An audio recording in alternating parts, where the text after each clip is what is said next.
చెప్తున్నా, తెలంగాణ ముచ్చట్లే చెప్తున్నా. ఏంద్రా మీ బాధ? రాజ్యాంగం ప్రకారమే చేసుకున్నాడు. ఏనంటే 3 పెళ్లిళ్ళు, అరే వేషాలు వేసేటోళ్ళు, బూడిదలు పూసుకునేటోళ్ళు. నీకు వద్దన్నమన్నా తెలంగాణ ఉద్యమంలో నేను తెలంగాణ సినిమా ఆర్టిస్ట్ అసోసియేషన్గా నేను పనిచేసిన. నేను జనరల్ సెక్రటరీగా ఉన్నా. అనేక మందికి నేను కార్డ్స్ ఇచ్చిన. నేను రియాలిటీ షో కూడా చేసిన.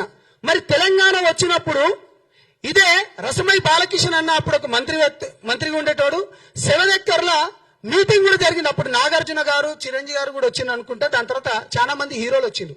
తెలంగాణ ఆంధ్ర ప్రాంతం విడిపోయినప్పుడు తెలంగాణ, ఇది మీకు తెలియాలి కాబట్టి చెప్తాను, ప్రతిసారి సినిమాలు మీవి, బూడిదలు మీకు తెలవాలిరా భయ్. మీకు 300 కోట్లు ఉండే అప్పుడు తెలంగాణ మన తెలుగు ఫిలిం ఛాంబర్లో. అప్పుడు అది ఏపీ ఫిలిం ఛాంబర్ అని ఉండే. 300 కోట్లు ఉంటాయన్నా మీకు తెలవాలి.